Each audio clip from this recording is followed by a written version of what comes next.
नमस्कार, मैं अपना सोनू आप सभी का अरोमा क्लासेस पे स्वागत करता हूँ।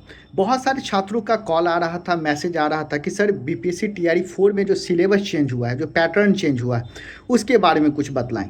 तो देखिए, जो पहले से पूर्व अनुमानित था कि टीआरई 4 का जो एग्ज़ाम है 2 स्टेज में लिया जाएगा, वो तो नोटिफिकेशन के माध्यम से स्पष्ट हो गया कि जो टीआरई 4 है वो 2 चरणों में लिया जाएगा, यानी कि प्री और मेंस। इसमें इंटरव्यू नहीं है। बहुत सारे छात्र ये भी परेशान थे कि कहीं इंटरव्यू नहीं ला दिया जाए, तो बस 2 चरण में है, पीटी और मेंस है। सबसे बड़ी बात है कि दोनों ऑब्जेक्टिव नेचर का है। पहले से भी हम कह रहे थे कि आपको जो स्टेज 2 एग्जामिनेशन है, जो मेंस है, वो डिस्क्रिप्टिव या रिटेन कभी भी नहीं होगा। जब भी होगा वो मेंस आपको ऑब्जेक्टिव नेचर का होगा।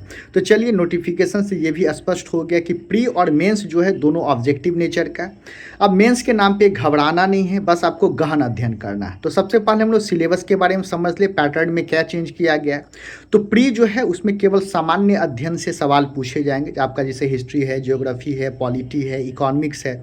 मिडाइवल हिस्ट्री जो नहीं पढ़ना तो वो भी अब रहेगा। एंशिएंट हिस्ट्री जो है वो भी रहेगा। यानी कि कुल 150 अंक का जो है आपको सामान्य अध्ययन प्री में पूछा जाएगा।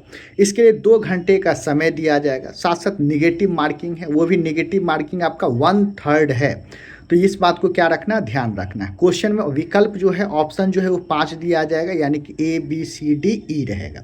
आपको जो सही या गलत उत्तर है वो तो ABCD में से ही लगाना है। अगर किसी प्रश्न को आप अटेम्प्ट नहीं कर पाते हैं तो आपको ई ऑप्शन को क्या करना है, फिल करना है, रंगना है। यदि कोई बच्चे ई ऑप्शन को फिल नहीं कर पाते हैं तो उस पर भी जो निगेटिव मार्किंग है वो लगाया जाएगा। तो इस बात का ध्यान रखना है। इसी प्रकार से आपको अभ्यास भी करना है कि अगर किसी प्रश्न को आप अटेम्प्ट नहीं करते हैं तो उस प्रश्न में आप ई ऑप्शन को क्या करें, अवश्य रंग दें। तो प्री अब पूरी तरह सामान्य अध्ययन, जनरल स्टडीज़ हो गया। जनरली बच्चे सामान्य अध्ययन से भागते हैं। उनको लगता है कि सामान्य अध्ययन बहुत डिटेल है, इसको पढ़ना नहीं चाहिए। बहुत सारे बच्चे इसको एकदम लाइटली लेते हैं कि सामान्य अध्ययन आसानी से याद कर लेंगे, रट लेंगे, इससे सामान्य अध्ययन पेपर निकल जाएगा। लेकिन अब ये भूल में ना रहे। जो 150 अंक का सामान्य अध्ययन है, इसका पैटर्न लगभग आपका वही 72वीं, 70वीं, 71वीं बीपीएससी के पैटर्न पर आ चुका है। इसमें आपको पूरे गहनता से पढ़ना पड़ेगा। प्री का मार्क्स जो है वह मेरिट तय नहीं करेगा, यानी कि इसमें आप 100 ले आइए, 110 ले आइए, 120 ले आइए, इसका जो मार्क्स है वो आपको मेरिट में नहीं जुटेगा। मेरिट में कहाँ से जुड़ेगा, मेंस में। मेंस में जितना ज़्यादा अंक लाते हैं उस हिसाब से आपका मेरिट बनेगा। तो बहुत सारे बच्चे इस बात पे भी कंफ्यूज हैं कि प्री क्वालिफाइंग नेचर का है। क्वालिफाइंग कहने का मतलब है इसमें सिर्फ क्वालिफाई करना, ऐसा नहीं कि 30 नंबर ला के पास करना है। यहाँ पे जो कट ऑफ जाएगा, हो सकता है कट ऑफ 110 जाए, हो सकता है कट ऑफ आपका 115 जाए, तो 150 में 110 या 115 लाना पड़ेगा। ये भूल में ना रहे कि 30 अंक ही आप ला के प्री क्वालिफाई कर जाएंगे, ये नहीं है। बहुत सारे बच्चों का ये भी मन में डाउट है। तो 150 में आपका जो कट ऑफ जाए, 100 जाए, 110 जाए, 115 जाए, ये आपको कट ऑफ रहेगा। तो एकदम अच्छे से मेहनत करना पड़ेगा। सभी छात्रों से अनुरोध है कि सामान्य अध्ययन को अब लाइटली नहीं ले। अगर आप सामान्य अध्ययन को अब लाइटली लीजिएगा तो प्री भी क्वालिफाई नहीं कर पाइएगा, मेंस तो दूर की बात है।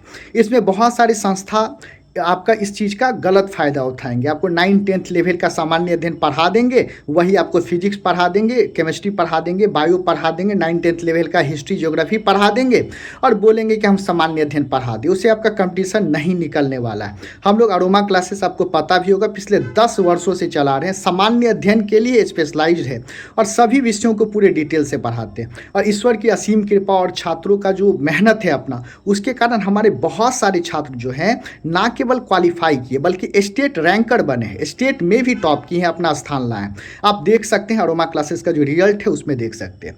मेंस की बात करें तो मेंस में हम लोग देखते हैं जो आपको 1 to 5 है, इसमें आपको 150 अंक का पूछा जाएगा। 150 में आपको 30 जो है वो आपका भाषा रहेगा, लैंग्वेज पेपर रहेगा, और 120 जो है वो GS रहेगा। 2.5 घंटे का समय दिया जाएगा। 6 to 8, 9, 10 और या 11, 12 की बात करें तो यह 3 पार्ट में लिया जाएगा। याद रखें, 30, 40 और 80। 30 जो है वो भाषा रहेगा, लैंग्वेज रहेगा। 40 जो है वह आपका जनरल स्टडीज, सामान्य अध्ययन रहेगा। और 80 जो आप विषय चुनते थे, सब्जेक्ट जो चुनते थे, वो रहेगा।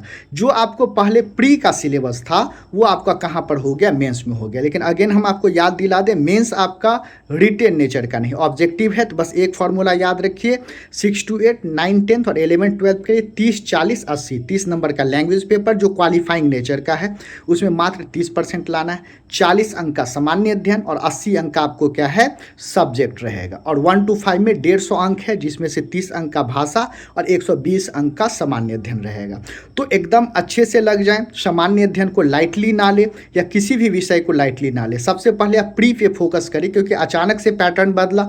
बहुत सारे छात्र तो सामान्य अध्ययन को देखते भी नहीं थे TRE 4 में या TRE 3 में, क्योंकि वो मात्र सोचते थे कि 40 अंक का ही सामान्य अध्ययन है, तो उस गहराई से भी नहीं पढ़े होंगे, उस डिटेल से भी नहीं पढ़े होंगे। तो अभी सबसे बड़ा चैलेंज आपके सामने है कि जनरल स्टडीज़ को अच्छे से ना केवल पढ़ना है कम समय में, बल्कि उसका अभ्यास भी करना है। तो यदि आप अरोमा क्लासेस से जुड़ते हैं तो सभी को पता है अरोमा क्लासेस आपको जनरल स्टडीज़ सामान्य अध्ययन के लिए स्पेशलाइज है। यहाँ ना हम लोग ना केवल GS को पूरे डिटेल से पढ़ाते हैं, बल्कि टेस्ट सीरीज के साथ डिस्कशन करवाते हैं, उस माध्यम से भी अभ्यास करवाते हैं। तो हम लोग दोनों मोड में अवेलेबल है, चाहे ऑफलाइन या ऑनलाइन, जैसे भी हो आप हमारे साथ जुड़ सकते हैं। सुनिश्चित सफलता अवश्य मिलेगी। विशेष जानकारी के लिए आप हमारे जो व्हाट्सएप नंबर है या कॉलिंग नंबर है उस पर संपर्क कर सकते हैं। बहुत बहुत शुक्रिया, थैंक यू आप सभी का।